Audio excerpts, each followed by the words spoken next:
Episode 231 destruction of the city of beastman. इस भूकंप का प्रभाव बहुत बड़े एरिया में था। इसने लगभग पूरी जगह कवर कर ली थी।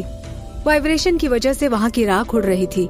चट्टानें भी टूटकर पहाड़ों और नदियों में आ जाती हैं। जब एक बड़ी काली चट्टान नदी में गिरती है तो उसके असली रंग में आ जाती है।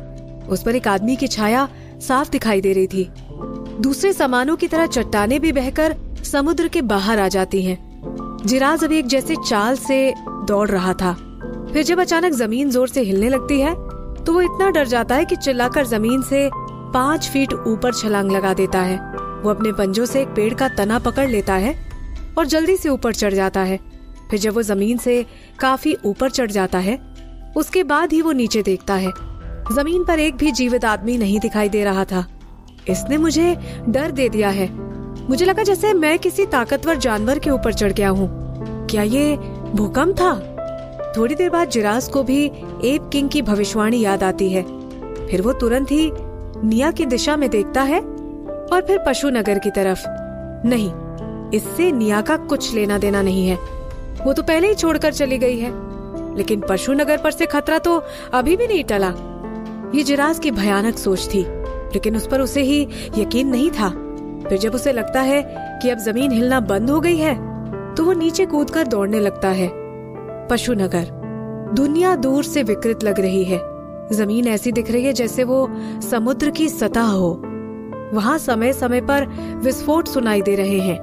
कुबड़ घाटी के 2 पहाड़ों पर से लावा फूटने लगा है और वो गोला बारूद की तरह आसमान में ऊंचा जा रहा था। उसकी लपटें सभी जगह दिखाई दे रही थी।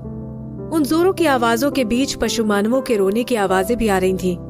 अगर कोई उन्हें करीब से देखे तो उन्हें पता चलेगा कि वो कितना संघर्ष कर रहे हैं। कई तो ऐसे लग रहे थे जैसे बाल्टी में पानी की बूंद हो। अकेले ही लड़ रहे थे। कई लोगों ने अपने साथी को बचाने के लिए उसके आसपास घेरा बना लिया। ऐसी भयानक आपदा से लड़ने के लिए सबसे ताकतवर पशु मानव की प्रजाति भी कमजोर हो गई थी। एक भयानक धमाके के साथ पुराने किले ढह जाते हैं। सब कुछ जमीन पर आ जाता है। हिना भी लगातार चिल्ला रही थी। वैसे इतनी तेज आवाजों के बीच में उसकी आवाज सुनाई नहीं दे रही थी, लेकिन फिर भी उससे आदमी बेचैन हो जाते हैं। एप किंग खुद को और हिना को बचाने के लिए अपनी दिमागी शक्ति का इस्तेमाल करते हैं। फिर जब वो बाहर भीड़ में चलते हैं तो उसके कंधे पर हाथ रख देते हैं। बाहर तो भूकंप आ रहा था और पशु नगर में इतनी चट्टानें हैं कि अगर कोई सावधानी न रखे तो हादसा हो सकता है। पहाड़ों में अगर कोई पेड़ पर चढ़ जाए तो उसे हवा में फट रहे लावा से भी बचा सकते हैं। फिर जब आखिरकार वो लोग एक अच्छे रास्ते पर पहुंचते हैं तो बिखरे बालों वाली हिना पूछती है, ये आपदाएं अभी भी क्यों आ रही हैं? क्या निया यही है? एप किंग हिना को ढककर इधर उधर देखते हैं, फिर भागना जारी रखते हैं। वो बोलते हैं, नहीं, मुझे नहीं लगता ये होता है। अच्छा हुआ मैंने तुम्हारी बात नहीं मानी जब तुमने आबी घोड़े को पकड़ने को बोला था। एप किंग पलटकर हिना को देखते हैं और उसके सर पर किस करते हैं। मैं ये सोच भी नहीं सकता कि इस आपदा का सामना तुम अकेले करो। हिना रोने लगती है। उसके पैरों तले छोटे पत्थर के टुकड़ों से चोट लग गई है। इसी वजह से जब वो अपने कदम बढ़ा रही थी तो पीछे खून के निशान छूट रहे थे।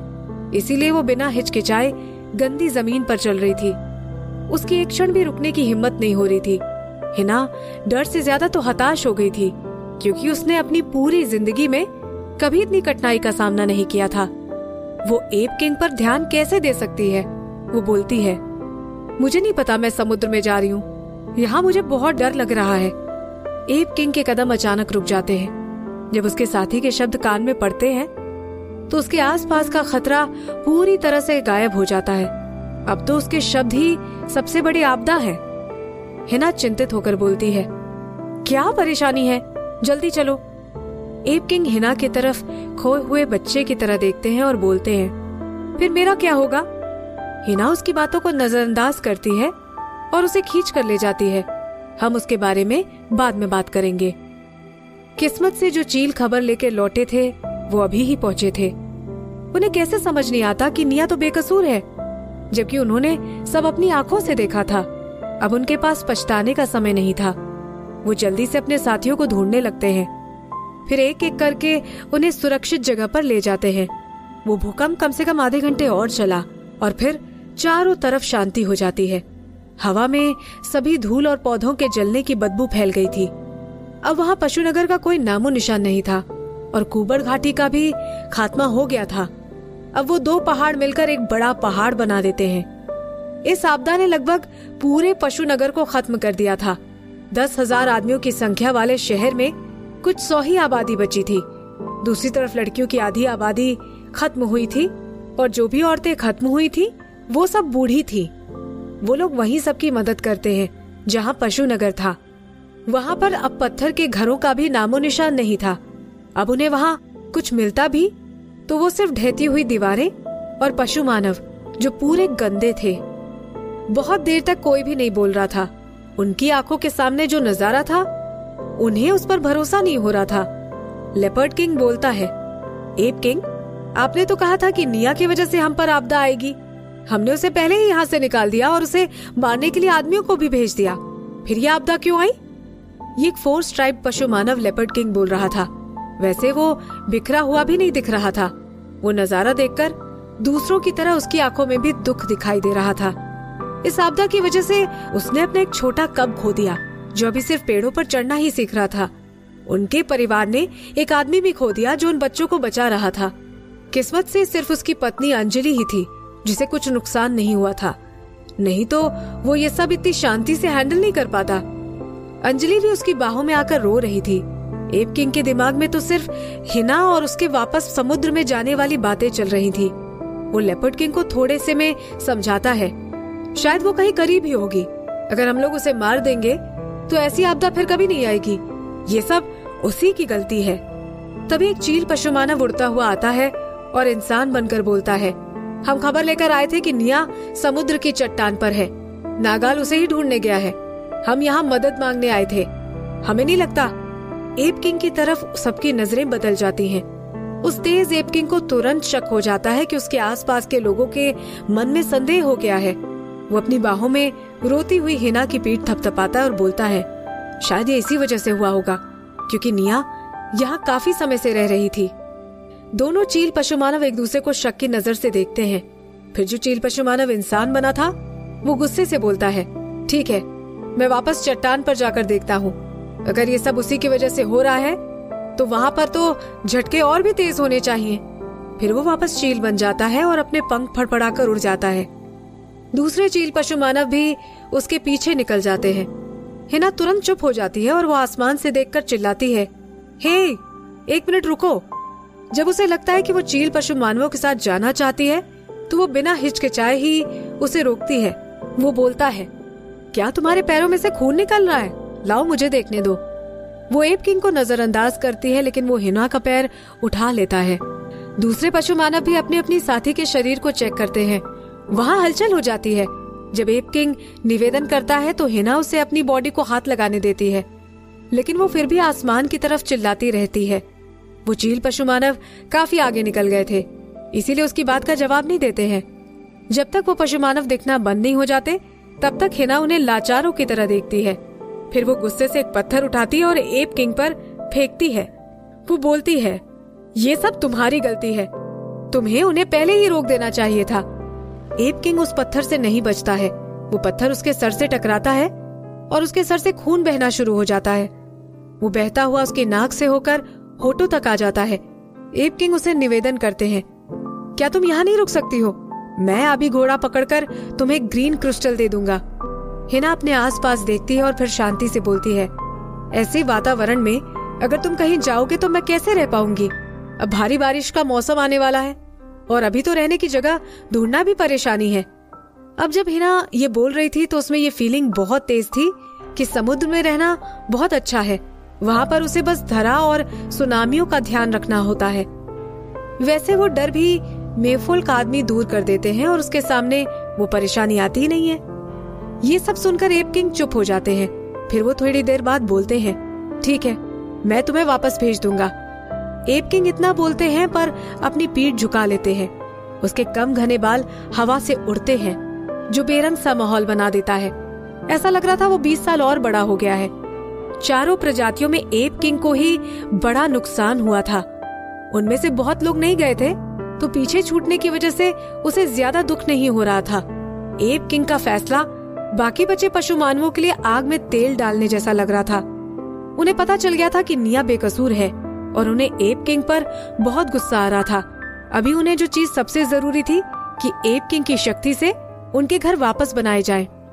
वो निराश तो तब हो जाते हैं कि एप किंग उनकी बातें सुनकर कोई रिएक्शन नहीं करते हैं। जब एप किंग पलटकर जाने लगते हैं तो अचानक लेपर्ड किंग बोलता है, अगर मुझे पक्का पता चल गया कि तुमने निया को फंसाया है तो मैं तुम्हें मार डालूंगा। एप किंग बोलता है, फिर हम लोग अपनी क्षमताओं पर देखेंगे। वो बिना पीछे पलटे ही जवाब दे देता है। वो हिना को अपनी पीठ पर बैठा लेता है और भीड़ से निकल जाता है। ये बस छोटा सा भूकंप था। वो चट्टान वाला भूभाग सबसे अलग है। वहाँ कुछ सालों में एक बार भूकंप आ ही जाता है। यहाँ पर हमेशा कोई बड़ी चीज नहीं होती है और यहाँ के पशु मानवों को इसकी आदत है। उस बड़े बरगद के पेड़ को देखो, ये यहाँ हजारों सालों से है। क्या है, ठीक नहीं है? ये चट्टान की जमीन उपजाऊ है और यहाँ सब अच्छी प्रजातियां रहती हैं। यहाँ नमक भी था जो कि पशु मानवों की जरूरत है। वैसे कई दूसरी जगहों के पशु मानव दूर दूर से यहाँ नमक लेने आते हैं। वो यहाँ रहते नहीं हैं क्योंकि यहाँ भूकंप का खतरा बना ही रहता है। सिर्फ उड़ने वाले पशु मानव या फिर समुद्र में रहने वाले मेरफोल ही यहाँ हमेशा के लिए रहते हैं। यहाँ पर ऐसे छोटे भूकंप का कोई नहीं सोच सकता है कि ये किसी की वजह से आया है। निया रोते हुए थक जाती है और अबीर की बाहों में ही सो जाती है। वो सोते हुए अपनी बॉडी भी मोड़ लेती है।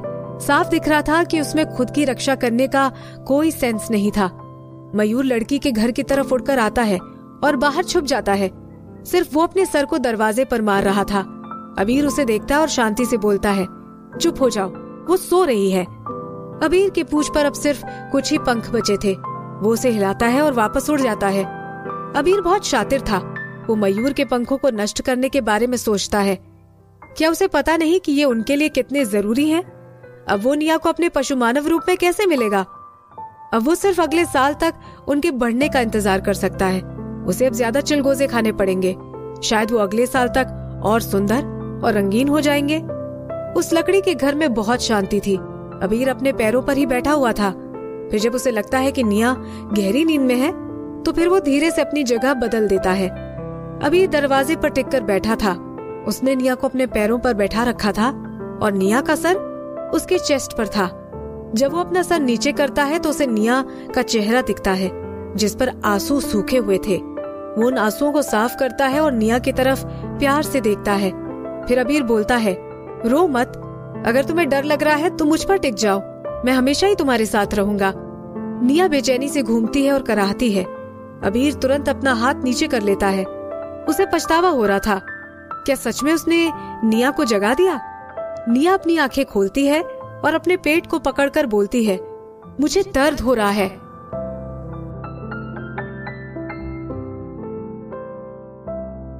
Episode 232 fetal movement. अबीर तुरंत परेशान हो जाता है और वो निया को ऊपर से नीचे तक देखता है। फिर जब वो देखता है कि निया ने पकड़ रखा है तो वो उसे भी छूता है। वो बोलता है, क्या तुम्हारा पेट दर्द कर रहा है? क्या तुम जन्म देने वाली हो? निया आधी नींद में थी लेकिन अबीर की आवाज सुनकर झटके से उठ जाती है। वो उसे ध्यान से महसूस करती है और फिर बोलती है, मुझे लगता है अब दर्द नहीं हो रहा है। वो बोलने के बाद निया सांस छोड़ती है। निया बोलती है, अगर वो दर्द नहीं कर रहा था तो ठीक है, लेकिन तेंदुए का प्रेगनेंसी पीरियड 3 महीने का ही होता है। अभी मेरी प्रेगनेंसी को 2 महीने से कुछ दिन ऊपर हुए हैं। इतनी जल्दी बच्चे को जन्म लेने से उस पर खतरा रहता है। अबीर को अभी भी समझ नहीं आ रहा था।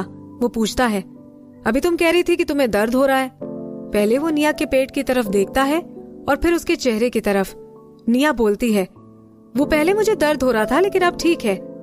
जब निया बोल रही थी तो उसकी बॉडी कड़क हो जाती है। फिर वो अपनी बॉडी को कड़क कर लेती है। अबीर फिर चिंतित होकर बोलता है, क्या बात है, फिर दर्द हो रहा है क्या? निया नीचे मुंह करके अपने पेट को देखती है। उसकी लाल आंखें चौड़ी हो जाती हैं। वो बोलती है, नहीं, मुझे ऐसा लग रहा है जैसे मेरे पेट में कुछ घूम रहा है। देखो, फिर घूमा, कोई मुझे मार रहा है। अचानक निया की आंखों में चमक आ जाती है। जहाँ उसके पेट में लगती है वो वहाँ अपने हाथ को रखती है। इस बार उसके हाथ पर भी फोर्स महसूस होता है। हे भगवान, क्या ये बच्चा घूम रहा है? ये सच में बहुत तेज था। उसके पेट में सच में बच्चे थे। अबीर उत्तेजित हो जाता है, लेकिन उसके एक्सप्रेशन थोड़े अस्त व्यस्त लगते हैं। वो बोलता है, क्या ये सच है? मुझे छूने दो। निया उसकी तरफ अपना पेट करके बोलती है, ठीक है। अबीर तुरंत ही उसके पेट पर हाथ रख देता है। वो दोनों ऐसे लग रहे थे जैसे कोई नया जोड़ा हो जो पहली बार माता पिता बन रहे हैं और पहली बार उनका बच्चा घूमा हो। अबीर थोड़ा बदकिस्मत था, उसे कुछ महसूस ही नहीं हुआ। फिर वो उसके पेट पर अपना सर रख देता है। निया वो देखकर स्तब्ध रह जाती है। ये सीन वैसा ही दिख रहा था जैसे वो एक पिता हो। जिरास, तुम कब आओगे? अचानक उसके पेट में फिर से जोर से लगती है। निया अपने चेहरे को ऊपर करके रोती है। उसे ऐसा लग रहा था कि उसका पेट थोड़ा बाहर निकल गया है। अबीर आश्चर्यचकित होकर चिल्लाता है, मैंने सुना, उसने मेरे चेहरे पर लात मारी। वो अपना चेहरा ऊपर कर लेता है और उसे हाथ लगाता है। निया मुस्कुराती है, ये थोड़ा ज्यादा नहीं था? अबीर बोलता है, बच्चे बहुत ताकतवर होते हैं। निया भी सहमति में अपना सर हिला देती है। वो उसके पेट में बहुत हंगामा कर रहे हैं। वो सोच रही थी कि वो कितने होंगे। फिर वो बोलती है कि ये कम से कम 2 तो हैं ही।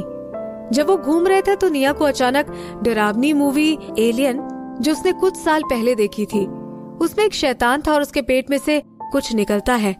क्या ये वही है जिसे लोग बच्चे का घूमना बोलते हैं? ऐसा लगता है कि इंसान के बच्चे भी ऐसा ही करते हैं। वो बच्चों को एलियन समझ रही थी। निया खुद को डांट लगाती है। थोड़ी देर बाद उसका पेट शांत हो जाता है। निया बाहर देखती है। उसका दिल अभी भी जोरों से धड़क रहा था। वो बोलती है, अब सब ठीक है, भूकंप बंद हो गया? अबीर निया के सर को सहलाता है। मैंने तुम्हें कहा था सब ठीक है, वो तो सिर्फ मामूली भूकंप था। निया आश्चर्य से पूछती है, वो तो सिर्फ मामूली भूकंप था? सिर्फ?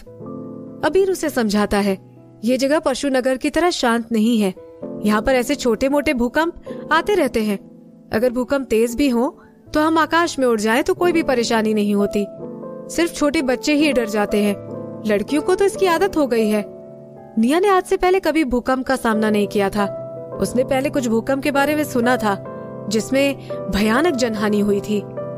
ये निया के लिए नई बात थी कि ऐसी आपदाएं यहाँ अक्सर आ जाती हैं। वो बोलती है, तो फिर इसमें मेरा कुछ लेना देना नहीं है। अबीर बोलता है, वो सब झूठ है। तुम बस अपना ध्यान रखो और अच्छे से गोल मोल बच्चों को जन्म दो। निया जोरों से अपनी आंखें मसलती है। वो अभी भी दर्द कर रही थी और सूजी हुई थी। थोड़ा सो लेने के बाद भी फूली हुई थी। वो पहले शर्मिंदगी में इतना रोई थी। वो दूसरी बार बच्चों को जन्म देने वाली थी। उसे भविष्य में शर्म नहीं आनी चाहिए। निया अबीर को देखकर मुस्कुराती है और बोलती है, थैंक यू। अब जब उसे अपने बच्चों के होने का एहसास है तो उसके दिल में जो भी भावनाएं दबी हुई थी वो बाहर आ जाती हैं। अब उसे लग रहा था कि उसका चेस्ट भी हल्का हो गया है। अबीर भी रिलैक्स होकर बोलता है, पहले मैं तुम्हें देखकर चिंतित हो गया था और सारा खाना बाहर फेंक दिया था। मैं जाकर ले आता हूँ। निया बोलती है, मुझे भी चलना है। अगर मैं थोड़ा घूमूंगी तो बच्चों के लिए भी अच्छा होगा। अबीर निया को लेकर पेड़ के नीचे उतरता है। खाना अभी भी जमीन पर पड़ा था। अबीर उसे उठा लेता है। वहाँ पर चिलगोजे तो थे ही, लेकिन ऑलिव के आकार के कड़क फल भी थे और कुछ हरे नारियल भी थे। अबीर निया के लिए एक नारियल उठाता है और उसे दे देता है। निया उसमें से कुछ पानी पीती है और भी उस कड़क फल को उठाकर पूछती है, ये क्या है? ये तो बहुत ही कड़क है, इसे कैसे खाते हैं? अबीर मुस्कुराकर उससे वो फल ले लेता है। वो उसे थोड़ा सा दबाता है और जो छिलका निया के हाथ में चट्टान की तरह कड़क था वो बिखर जाता है। फिर जब निया देखती है कि अंदर से ये तो दिमाग के आकार का है तो वो समझ जाती है कि ये तो अखरोट है। ये चीजें बहुत महंगी होती हैं और निया को कभी इन्हें खाने का मौका नहीं मिला है। उसे वो बहुत पसंद है। निया खुश होकर बोलती है, मुझे ये खाना पसंद है। फिर वो अखरोट को उठाती है और उसको खा लेती है। ये सुनकर निया से ज्यादा तो अबीर को आश्चर्य होता है। वो उसके एक्सप्रेशन देख रहा था। निया उसे चबाती है, लेकिन उसके चेहरे का उत्साह फीका हो जाता है। उसका स्वाद बुरा नहीं था, लेकिन जैसा निया ने सोचा था उससे काफी अलग था। उसकी बनावट भी अलग थी और वो क्रंची भी नहीं था। जो बाजार में बिकते हैं वो सब सिके हुए होते हैं। शायद कच्चे अखरोट ऐसे ही लगते होंगे। निया खुश होकर बोलती है, क्या तुम मुझे एक घड़ा लाकर दे सकते हो? मैं इन नट्स को सेकना चाहती हूँ। अबीर उसकी नाक पर मारता है और प्यार से बोलता है, तुम बहुत शैतान हो। मैं जाकर पत्थर से एक बना देता हूँ। क्या तुम यहीं रुककर खेलना चाहती हो या मैं तुम्हें ऊपर छोड़कर आऊं? अबीर की बातें बहुत प्यारी थी। निया बिना कुछ बोले अपना मुंह पलट लेती है और नदी की तरफ जाने लगती है। वो बोलती है, मैं नदी पर रहूंगी, तुम जा सकते हो। अबीर उसको पीछे से देखता है और फिर ठीक है बोलकर चला जाता है। जब निया का पेट और बढ़ जाता है तो उसे बार बार बाथरूम जाना पड़ता है। ये वैसा ही हो रहा था जैसे तब हुआ था जब निया के पेट में सांप के अंडे थे। अभी उसे वॉशरूम गए कुछ ही समय हो गया था, तो वो अब खुद को रोक नहीं पा रही थी। उसे जाना ही पड़ेगा। उसका नीचे आने का मकसद ही ये था कि उसे सैंडपिट में जाना था। निया अपना खाना नीचे रख देती है और पेट पकड़कर सैंडपिट की तरफ दौड़ने लगती है। उसे मोरो के सैंडपिट को समझने की जरूरत थी। वो समुद्र के बहुत पास रहते थे, तो वहाँ पर रेत बहुत थी, इसीलिए यहाँ की रेत हमेशा साफ रहती थी। वैसे ये पब्लिक सैंडपिट है, तो यहाँ लड़कियां आती जाती रहती हैं। आदमी बहुत कम आते हैं। वो जब खाना खा लेते हैं तो वो अपना देख लेते हैं, लेकिन जब वो गांव में ही रहते हैं तो वो भी इस्तेमाल करते थे। वहाँ आसपास कई पौधे थे। वो वहाँ पर रक्षक का काम करते थे। निया जब भी जाती थी हमेशा ही खूंटी का इस्तेमाल करती थी। फिर वो सैंडपिट में जाती है और इधर उधर देखती है और फिर अपना काम करने लगती है। पास के पेड़ों में से सरसराने की आवाज आ रही थी, जिसकी वजह से निया डरकर आधे में ही उठ जाती है। पेड़ ज्यादा जोर से नहीं हिल रहे थे, तो निया को लगता है कि वहाँ कोई लड़की ही होगी।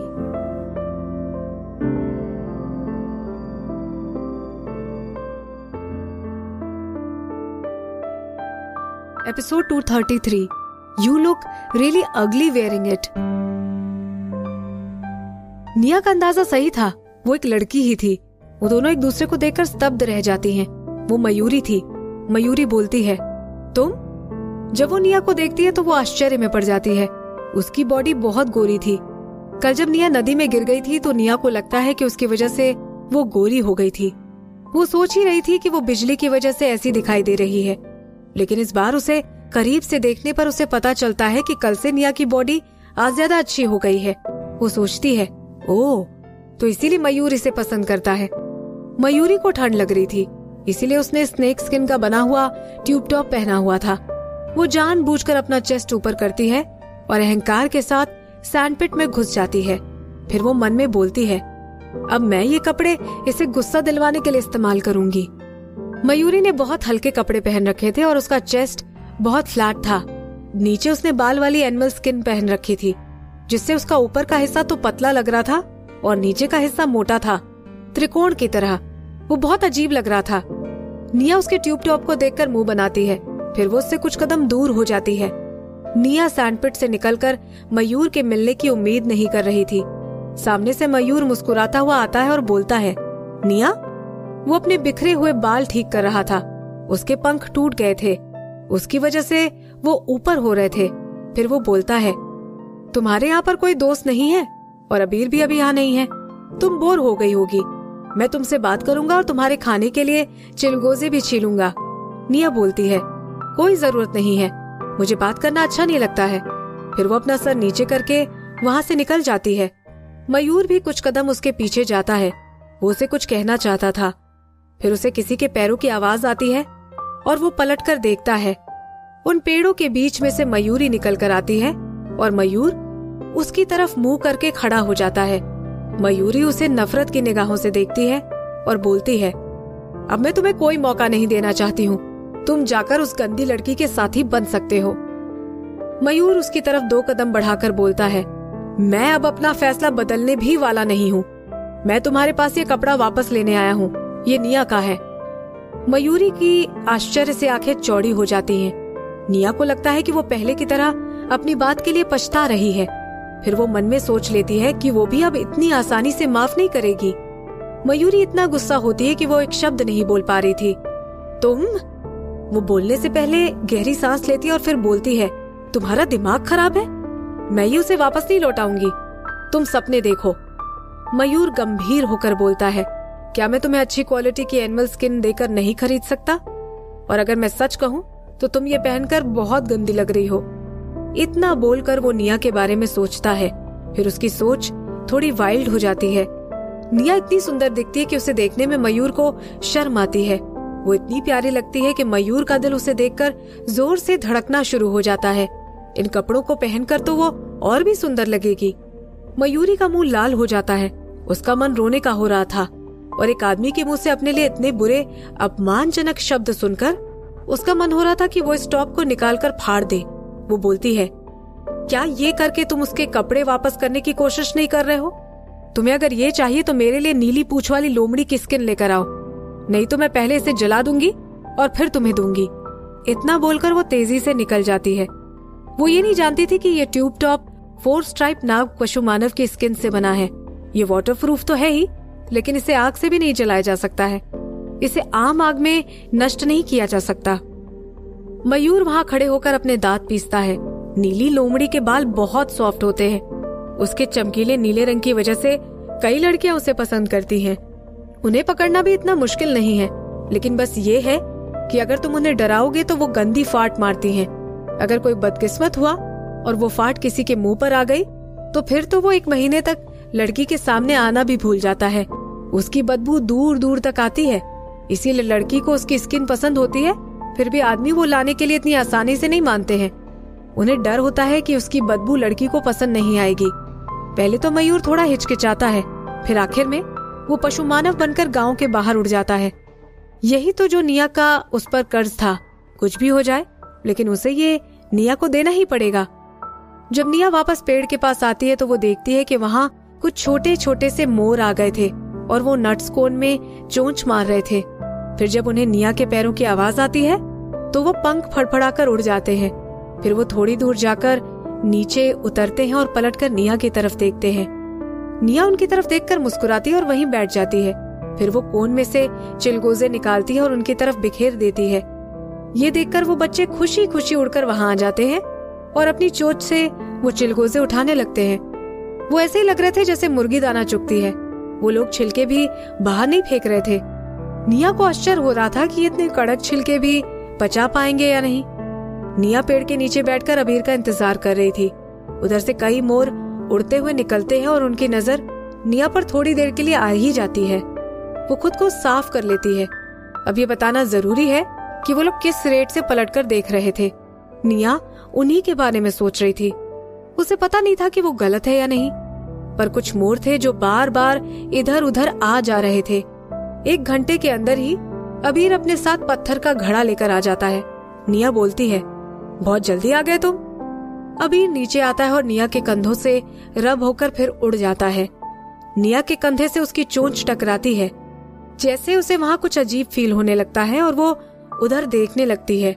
अबीर का मुंह स्मूथ था। क्या जब वो इंसान के रूप में होता है तब भी उसका मुंह इतना ही कड़क होता है? अगर ऐसा है तो जो लड़की इसे किस करेगी उसे कैसा फील होगा? फिर उसे समझ आता है कि उसकी सोच भटक रही है। वो खुद को थप्पड़ मारकर ये गंदे ख्याल अपने दिमाग से निकाल देती है। कुछ देर बाद अबीर अपने साथ बहुत सारे ग्राइंडिंग स्टोन लेकर आता है। उसके पास वैसा एक स्टोन पशुनगर में भी था। निया वहां आकर ग्राइंडिंग स्टोन को हाथ में लेकर बोलती है, बहुत जल्दी आ गए। सिर्फ जिराज जो अक्सर पत्थर से टूल बनाता था वो ही इतनी जल्दी काम कर सकता था। अबीर अकेला था और उसे ये सब बनाने की इतनी आदत भी नहीं थी। ये स्पीड तो बहुत तेज थी। अबीर इंसान बन जाता है और फिर बोलता है, मैंने ये थोड़े दिनों पहले से ही बनाना शुरू कर दिया था। ये जल्द ही बनकर तैयार होने वाले थे। मैंने इनकी आखिरी स्टेप आज पूरी कर दी। निया ये समझने में ही अटक जाती है, लेकिन वो अपना सर हिला देती है। ओह, तो ये ऐसे बने हैं? ये तो अच्छा है। अब खाना भी अच्छा बनेगा। हर दिन मीट को लहसुन के साथ खा खा कर बोर हो गए थे। अबीर के साथ रहकर उसका यहाँ का रहन सहन भी ऊंचा हो रहा था। निया उन बर्तनों को खुशी खुशी अच्छे से देखती है और अपनी पीली उंगलियों से यहाँ वहाँ टच करती है। अबीर हिचकिचाते हुए आग जलाता है। वो उसके रिएक्शन भी देख रहा था। ये स्टोन टूल तो कई दिनों पहले ही तैयार हो गए थे। उन्हें लाने में उसे देरी इसलिए हो गई थी क्योंकि उन पर तेल चढ़ गया था, जिसे साफ करने में समय लग गया। वहाँ कोई डिटर्जेंट तो था नहीं, तो उन्हें साफ करना भी बहुत मुश्किल होता है। अबीर को डर था कि कहीं इसे वो पता न चल जाए। फिर वो निया का ध्यान अपनी तरफ करने के लिए बोलता है, निया तुम इन्हें कैसे सेकोगी? निया आग के पास जाती है और वहाँ बैठ जाती है। फिर पूछती है, क्या समुद्र की रेत साफ है? अबीर पूछता है, तुम्हें रेत की जरूरत है? निया हाँ में अपना सर हिलाती है। पहले तो निया उन्हें सीधे पॉट में ही सेकने का सोचती है। फिर जब वो अबीर का इंतजार कर रही थी तो उसे याद आता है कि जो सिंह चना बेचने वाला आता है उसके पॉट में तो काली चट्टान के टुकड़े होते हैं। वो लोग चनों को काली चट्टान में सेकते हैं ताकि वो एक जैसे सिके। उसे चिलगोजों के लिए भी यही चीज करनी चाहिए, है ना? अबीर मुस्कुराकर बोलता है, तुम्हारे दिमाग में बहुत सारे आइडिया आते हैं, मुझे समझ नहीं आता कि तुम्हें ये आइडिया आते कैसे हैं। वैसे उसे इस आइडिया पर भरोसा नहीं था, लेकिन फिर भी वो बिना हिचकिचाए मान जाता है। ठीक है, अबीर निया को यहाँ अकेला छोड़कर नहीं जाना चाहता था, इसीलिए वो बोलता है, चलो मैं तुम्हें समुद्र दिखाने ले जाता हूँ, अगर वो तुम्हें ठीक लगे तो हम ले आएंगे। निया को जाने में बहुत आलस आता है, लेकिन फिर वो सोचती है कि वो कभी समुद्र किनारे नहीं गई थी, इसीलिए वो हाँ कर देती है। वहां पर हवा बहुत तेज चल रही थी, वो लहरों में फिशी स्मेल के साथ बह रही थी। वो किनारा बहुत ही साफ था, वहां के रेत में तो गंदगी का थोड़ा सा भी कण नहीं मिल रहा था।